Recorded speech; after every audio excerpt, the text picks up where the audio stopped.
Harihi Om Sahana Vavatu Sahana Bhunaktu Sahaviryan Karavavahai Tejasvi Navadhitamastoma Vidivishavahai. Om Shanti Shanti Shanti. Om Jaya Shri Krishna Chaitanya Prabhu Nityananda Shri Advaita Gadadhara Shivasari Gaura Bhakta Vrinda Hare Krishna Krishna Krishna Hare Hare Hare Rama Rama Rama Hare Hare. Okay, so reading from Mahabharata, the Pandu cursed and blessed. After his attendants left, Pandu made his way into the forest with his wives. They walked steadily north for many days and finally arrived at Srotra, the 100-peaked mountain. There the king constructed a wooden hut and began to engage in severe penance. Many rishis, siddhas, and charnas lived in that region, and Pandu soon endeared himself to them by his qualities of humility, self-control, and devotion to his elders and to God. They would frequently visit his hut to converse with him. Right? So we see that his qualities, his piety was such that he could move in those areas of the Himalayas where all these great rishis and those who are on these higher platforms could live. Because there's areas that you can go into only if you have the qualification. Otherwise you can't see them. You have to have a certain level of piety. Like we're staying on 1/9 of Bharatvarsha. Right? So one part of it.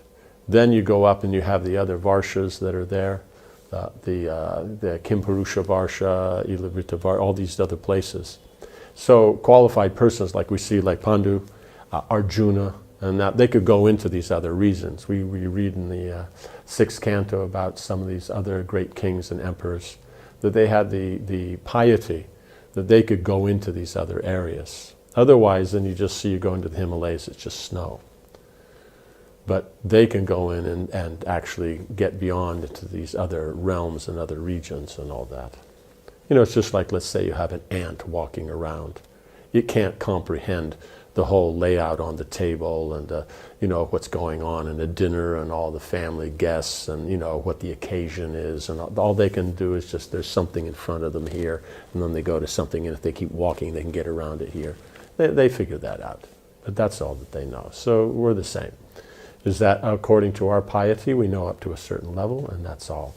So the devotees, they can know then, you know, beyond whatever, all these different things. So these great personalities, they were able to deal on these platforms. With his mind fixed only on salvation, Pandu lived simply at Saptasrota. He ate only fruits and roots and drank clear water from mountain springs. His 2 wives accepted the same vows he had taken, and thus all 3 lived joyfully on the mountain like celestials descended from the higher regions. Right? So we can see from this is that he's fixed on the higher purposes of life, which is human life's meant for. So if you situate yourself like that, you will be satisfied. It's not that you won't be satisfied. The idea that I can satisfy myself by engaging the senses, collecting paraphernalia for engaging the senses, that no one's satisfied. Anybody who's working in that realm, they're not satisfied. So we see here is because he had a simple life, he had his strict vows, what he did, and the rest of the endeavor was towards self-realization, then he and his wives are satisfied, even though we see they have very minimal things. But they have very good association, they have good focus, they have the steadiness that's there, so they have satisfaction. Gradually over time, Pandu thought more about his situation. One day he spoke to the rishis, revealing his fears. O greatly learned ones, I have heard that a sonless man cannot attain heaven. By having sons, one pays his debt to the ancestors. If I die without issue, my forefathers will surely perish. As the Shraddha offerings will cease, I am thus filled with apprehension because I cannot beget children. So in the beginning, he's just worried about, that curse is there and what happened and that, because the Kshatriyas would be very, very focused on something. And so then he goes in, he performs his austerities and that. But with time now, that starts to become a pleasant, steady situation, so his mind can turn to wider things. And so now he's worried about the element that working within this field of karma. Then he needs to have descendants who are going to perform the Shraddha that will take care of the forefathers, like that. Devotees, then, they don't have to worry about these things because they're worshiping Krishna. He's the original forefather.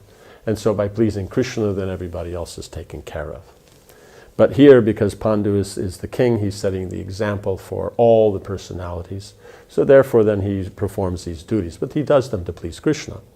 But he still performs so that those who are not necessarily so well situated in Krishna consciousness, at least they'll be situated in a pious position, which is useful for moving forward. It means if you're pious, then you will listen to the sages, you'll accept Shastra, you'll accept duties and all these. So if you come across the pure devotees, then you could move forward.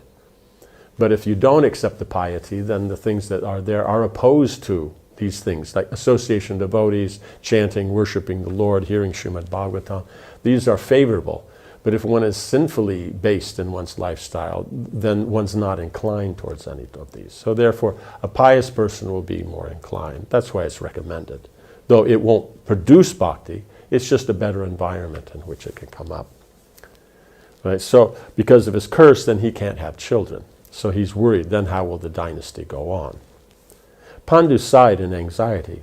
He would often perform the Shraddha ceremony for the welfare of departed ancestors.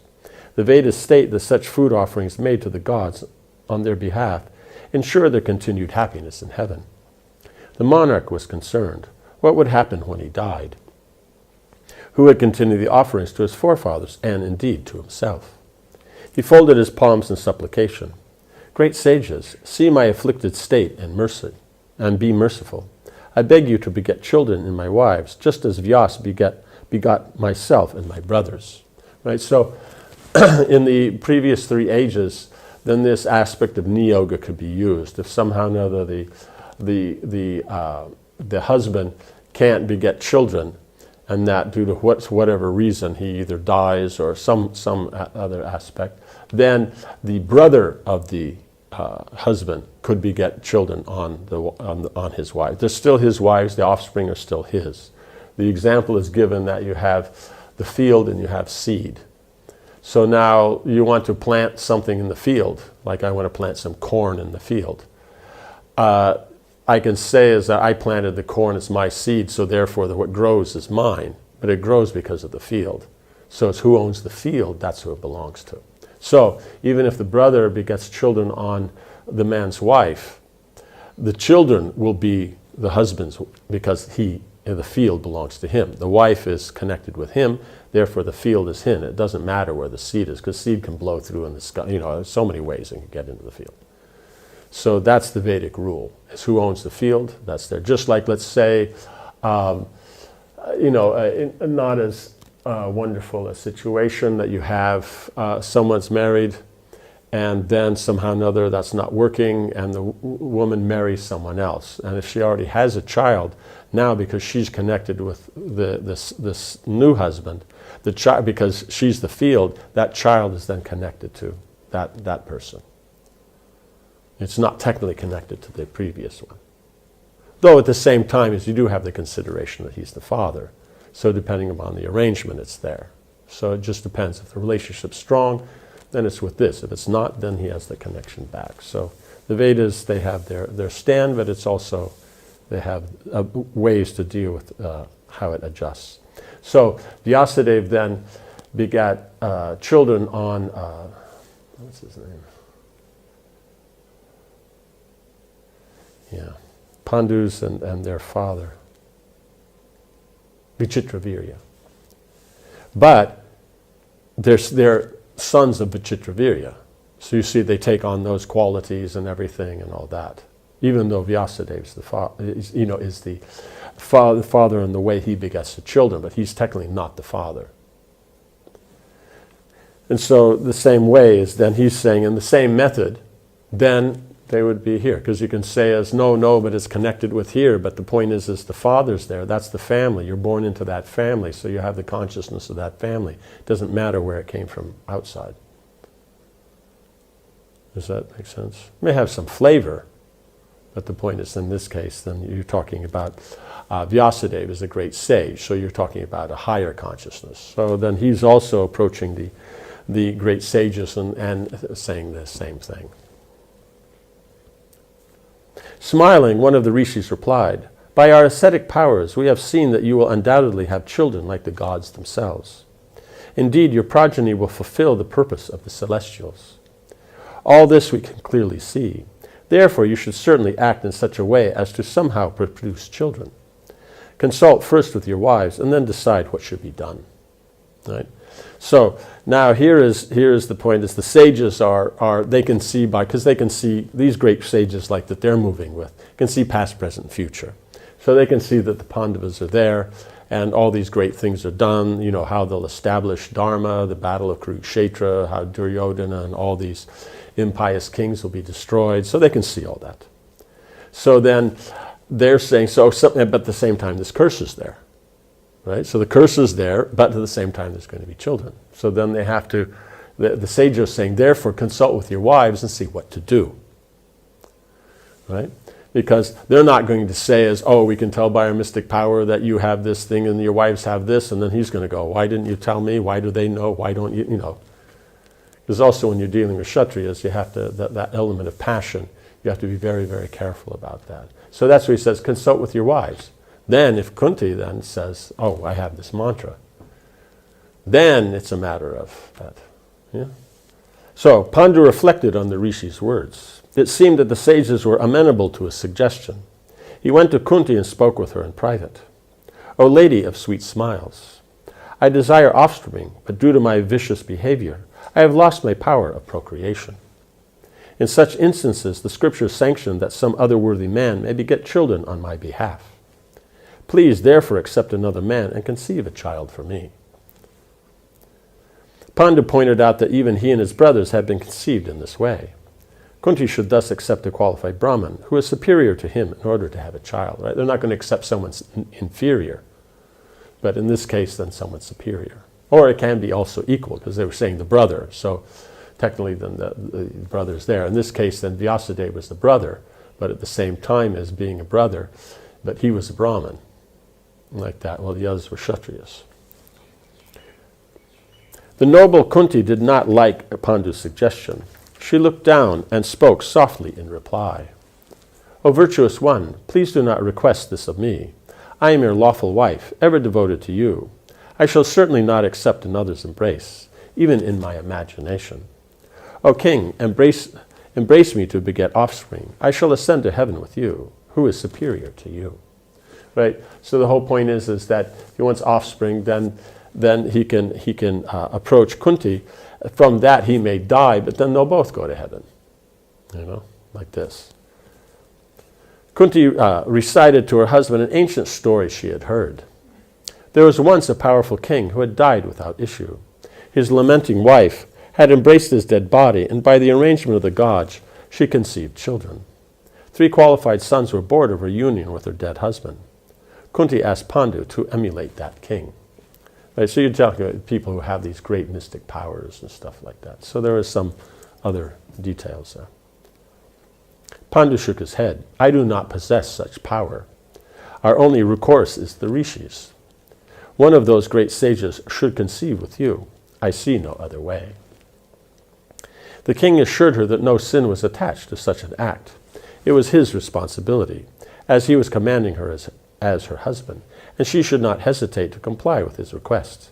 Pandu tried in many ways to convince his wife. So he's quoting from Shastra, and that it's sanctioned in Scripture. It's not, you would say, your best option, like that. It's just an aspect that in case nothing else is working, then it's an option that's there.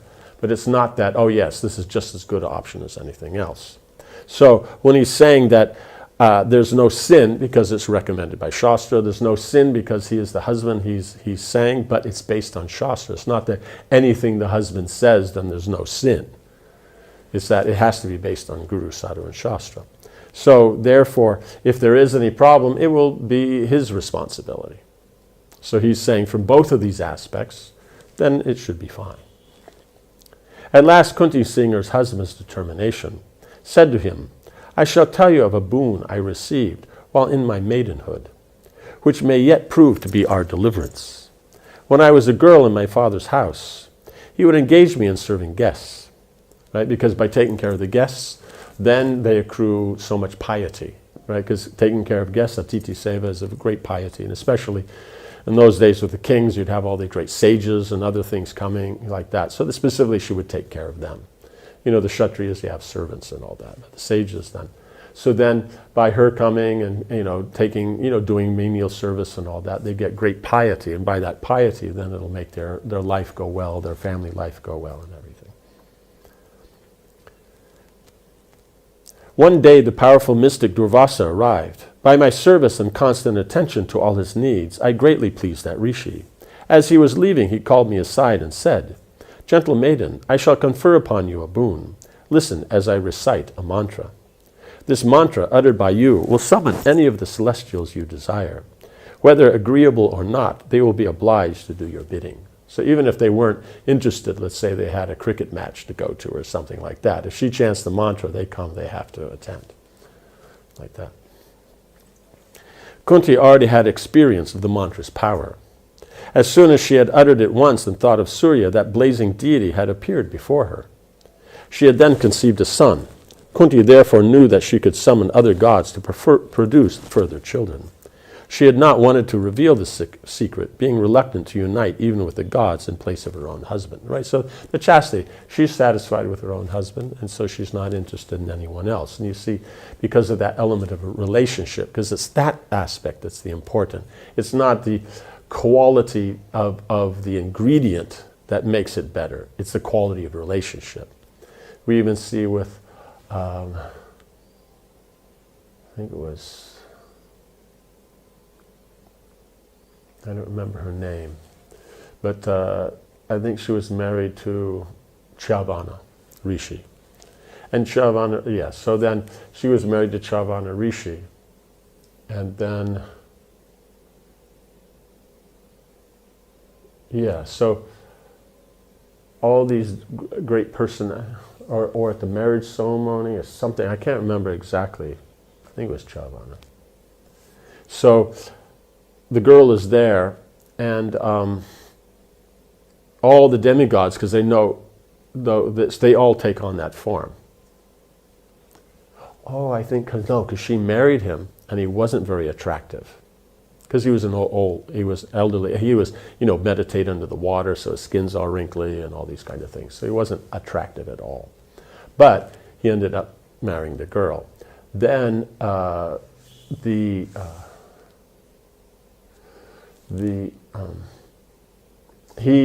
had I think a relationship with the Ashwini Kumaras,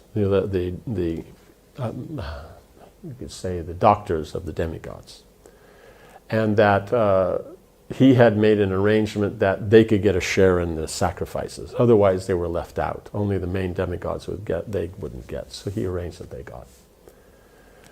So then they came in like this. And so they took him and went into the water, and she was there. Went down in the water. When they come up, then they all, because they were very, very beautiful. So when they all came up, then they all, also the husband looked like one of the Ashwini Kumaras. So then, then it was said, so now choose your husband. And so she couldn't tell. So then she prayed to the Ashwini Kumaras that by their blessing she would get the intelligence to understand which one is her husband. So in other words, she was being offered, she could marry be married to one of the Ashwini Kumaras and be and move to the heavenly planets and all that. She didn't want it. She just wanted her husband, right? Does that make sense? Same. And another thing, I think, was also with Nala. Nala and Damayanti. It's mentioned in another part. That at her Swayamvar, because that was a Swayamvar before she got married, then all the demigods knew she wanted to marry Nala. So when she came down for the Swayamvar to choose, every demigod all the demigods came because she was so beautiful. So she, I think, had the benediction. She was the most beautiful female in the universe. Like that. Nala was the most beautiful person in the universe. So he was more beautiful than anyone, except for the transcendental personages like Lakshmi Narayan. But of anybody else who was conditioned, he was the most beautiful. And she was the most beautiful female. So all the demigods came to marry her. And so then when she came with the garland, and that when she came and looked, everybody had taken the form of Nala. So you have there hundreds of Nalas, And so with that in mind, the idea is one of the demigods will get her as a wife. But she just went up to each one and watched, and then moved on to the next, and then went to the next, and went like that until she'd gone through everyone, till she found Nala. And then she put the garland. So the demigods were impressed. How did she know? That's because she said, demigods don't blink. Humans blink. So she just waited long enough for how long it would be before you'd normally blink. Because Nala's not going to try to keep his eyes open. So she just went until the one who blinked, that was Nala. So the demigods were very pleased, because of the chastity, the focus and everything, the intelligence, the determination. And she wasn't distracted. She wasn't thinking, oh, I can marry a demigod. She was thinking, no, I've given my heart to Nala, and so I'm going to marry him. Like that. So that kind of aspect, that chastity, that commitment in relationship, that's very much appreciated. Because you see, Krishna is totally committed to the devotee, and the devotee is totally committed to him. So that's the basis of how you say, personal relationships, personal interaction. So that's why it's a great thing. So then you see with the women, and then there's that aspect of the chastity. And so, because that creates the basis of all the interactions in the family and that. So therefore, she wasn't interested. Even though she could call demigods, she's married Pandu, she's satisfied. She's not interested, hey, I could, hang out with some demigods. She wasn't interested. But this was an emergency. Okay, she had not wanted to reveal this secret, being reluctant to unite, even with the demigods, in place of her own husband. But this was an emergency. It seemed that the time to make good use of Durvasa's mantra had come. Pandu, who had known nothing about the boon, was overjoyed upon hearing Kunti's words, right? Because here it's gone through, he's presented it, she's not, they discuss it, he's trying to convince this and that, then she's seeing his determination, because she was thinking, okay, she'll say and they'll just leave it. But no, he's determined, so then she's, okay, I have this mantra. So it's not that the sages don't know this, but it should come. It's a thing between husband and wife. Otherwise, the sages say it, then it's just like a formality or something like that. He goes, oh, you have this mantra and that, so where's the interaction? Because the whole point of the husband and wife is their interaction. Pandu, who had not known anything about the boon, was overjoyed upon hearing Kunti's words. This was surely the Lord's arrangement, right? Because the Lord had arranged this before, because all these things are going to happen. And then it's an amazing thing, because the Pandavas, they're great devotees, they represent the demigods. Duryodhana, then he's got, issues, and he represents the demons. And so then there's this whole, great fight between the demigods and the demons, are good and evil, and all these different things. So the Lord had all these arrangements. Sons from the gods will be far superior to any born of earthly men. Right? So then here, they'll be such special children. Kunti asked her husband which of the deities she should call. Pandu thought for some moments and then said to his wife, "O beautiful lady, you should call the great Dharma, God of justice. He will never pollute us with sin, and his son will undoubtedly be qualified in every way." Right? So he's a great devotee, one of the Mahajans. He is, everything he does will be religious. It'll never be against, because that's what he does. He's the, you could say, the empowered incarnation of religiosity, to follow the rules, the judgment, to see that everyone is doing everything properly, and to see. So for a king, he has to rule with that equal vision according to Shastra, judge everything properly and all that. They're constantly judging. So in that way, the king always represents Yamaraj. And so he's saying, we should call Yamaraj, because then you're going to have a righteous, son. Kunti assented to Pandu's request. She sat in meditation and thought of Dharma, reciting the mantra Durvasa had given her. Within moments, the deity appeared, riding in a resplendent chariot, shining like the sun. He smiled and said to Kunti, "What should I do for you?" Awed by the god's splendor, Kunti replied in a trembling voice, "I desire a child by your illustrious self." Dharma at once united with her in a spiritual form and then disappeared. Kunti conceived and in due course gave birth. During the 8th month of the year, at noon on a full moon day, when the auspicious star Jeshta was in the ascendant, she brought forth a lustrous son. As soon as he was born, a celestial voice was heard in the sky. "This son will be the best and most virtuous of men. He will be devoted to truth, highly powerful, and famous throughout the 3 worlds. Known as Yudhishthira, this boy will rule the earth." So you can tell they're special children, because otherwise how often do you have when a child is born and a voice from the sky then he proclaims all these kind of things, right? So you know that they're special. Pandu was overjoyed. The gods had not forsaken him after all. Here was a child worthy of his great dynasty. He no longer had to be anxious. Then he began to consider the situation. He saw that by Durvasa's boon, Kunti could obtain more powerful sons, born of the gods themselves, who would ensure the Kuru's welfare and become great leaders in the world. Pandu, so he's thinking that you have the one son, okay, now his duty to the forefathers is taken care of, and you have someone to rule. But at the same time, you have to maintain the whole kingdom, do so many other things. So more sons means they can take up more aspects of managing the kingdom.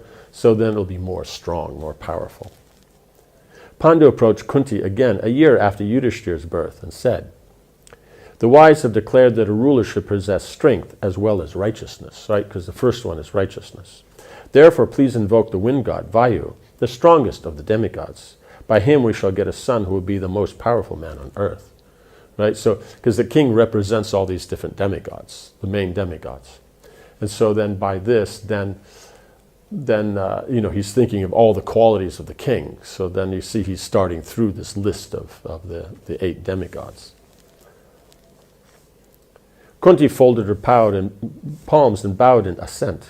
She again sat in meditation, this time calling for Vayu. In moments the god appeared, riding a huge deer. In a voice that sounded like thunderclouds, the effulgent god said with a smile, "Oh Kunti, what do you desire from me?" Right? So she's qualified as an individual.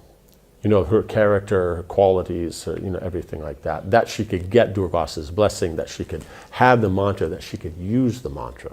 Because it's not that just because you have the mantra, you have to have heard it from the proper source, and you have to have that potency to be able to use it. So Kunti is able to use it. She has that power. So the qualities that are there, are godly qualities. So when the demigods come, it's not like there's somebody there that doesn't have nice qualities. So they're impressed with the qualities. They deal with her as a godly person. Kunti was bashful as she replied, "O best of the celestials, please give me a son who will possess immense bodily strength and who will be capable of humbling the pride of all."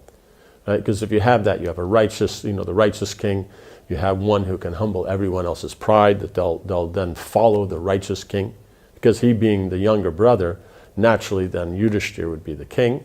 And by him being there, then he can control all these others so that they will follow properly Yudhishthira. Then everything will go very nicely. The kingdom will be very righteous in that. The god agreed, and by his yogic power he approached Kunti and conceived a child within her womb. When Vayu's child took birth, a voice was again heard in the sky saying, "This child will be the best of all those endowed with strength and power." Pandu and Kunti were even more joyful to see their second son, whom they named Bhima. Along with Madri and in the company of the Siddhas and Rishis, they lovingly raised their children in the remote and beautiful woodlands on the mountainside. Right, so they lived there in the forest, and they were there. That's their lifestyle, and then they have their children. They raise their children there in that environment with the great sages and that in this holy place. So you can see everything's very, very auspicious, very religious. Some months after Bhima's birth, Kunti was sitting near the edge of a mountain cliff, with Bhima asleep on her lap. Suddenly, a tiger roared nearby. She jumped up in fear, and the baby rolled from her lap over the cliff edge. Struck with horror, Pandu quickly descended the cliff. When he reached the bottom, he saw the child lying unharmed amid a pile of rocky fragments. The baby had landed upon a large rock and had smashed it to pieces. Right? So he was strong. Right? He falls off the cliff, lands on a big rock, smashes the rock to pieces, and then he's just sitting there peacefully. So the rock was a cushion for him. In amazement, Pandu gently lifted his child and took him back to Kunti. Even with two sons, Pandu continued to reflect on the future of his dynasty. He thought, success in this world depends upon exertion, but exertion is always subordinate to destiny. Yet, even destiny is controlled by the will of the Supreme Lord. How then can I attain a son who will be the best of all those devoted to the Lord? Pandu thought of Indra, the king of the gods, right? So his whole point is that, okay, you're doing things religious, you make that endeavor, all that, but that depends on destiny. That's controlled by the Supreme Lord. So someone who's a devotee of the Lord, that's the best. Right? So now he has the religious son, he has the powerful son, now he's wanting that devotional son. No, they're all devotees, but of the Pandavas, Arjuna is the one that we always, when we think devotee, we think Arjuna. All the other, they're all great devotees, but he's the one that stands out. Just like they're all strong, but when you think of strength, it's Bhima. They're all religious, but then it's Yudhishthira. So, yeah. Pandu thought of Indra, the king of the gods and a famous devotee of the Lord. Indra had formerly performed 1,000 sacrifices for Lord Vishnu's pleasure, and he possessed immeasurable might, prowess, and glory. From him would surely come a son who would be superior to all. And we see, when it came to the fighting and all these things, he was the best. Even though Bhima was the strongest, but prowess in battle, it was Arjuna. So, yeah. Pandu consulted with the rishis and was advised that he and Kunti should practice an ascetic vow for 1 year to please Indra. At the end of that period, Kunti could summon the demigod with her mantra. So in this case, because they wanted a great devotee, and they were approaching Indra in his devotional position, right? Because demigods are all 33 million, they all have to be devotees of Vishnu. But it's just that he being the king, there has to be that more aspect. But you see sometimes he gets distracted, and so we know so many stories there. But as pointing out here, he does things to please Vishnu. So it's not that he's not a great devotee. So then by doing this austerity for a year, then they would have that piety, and they would have that, they would please him, so he would come, and so that they would get a son. Otherwise, yes, maybe they'll get someone who's a nice, good manager and organizer and things like that, but they want someone who's a devotee. The monarch and his wife then accepted a vow of standing on one leg from sunrise till sunset, taking neither food nor water. They kept their minds absorbed in meditation and prayer for 1 complete year, with an aim to please Krishna.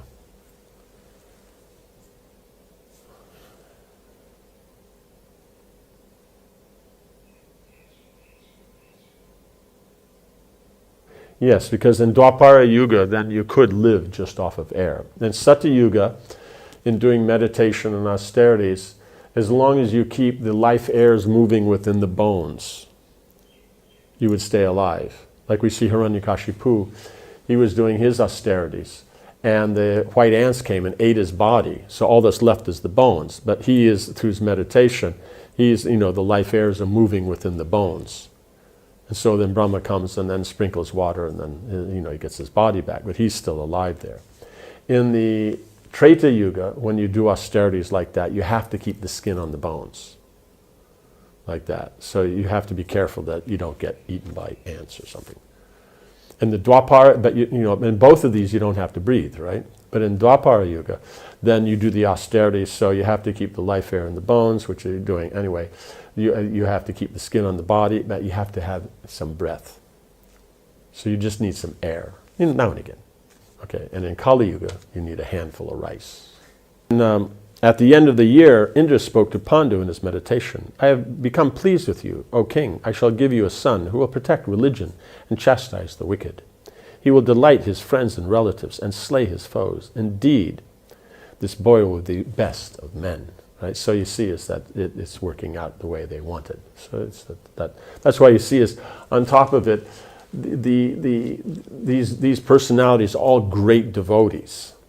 But because of the presentation in Mahabharata, it's emphasizing more on religion than on that God consciousness. That the God consciousness and underlying, so sometimes you don't see it, but they're all these personalities here. All the Pandavas, they're all great devotees. Though in the stories, sometimes you may remember that or not. But the point is, underlying, they're all great devotees. Om Hare Krishna, Krishna Krishna, Hare Hare, Hare Rama, Rama Rama, Hare Hare. Jai Srila Prabhupada ki Jai.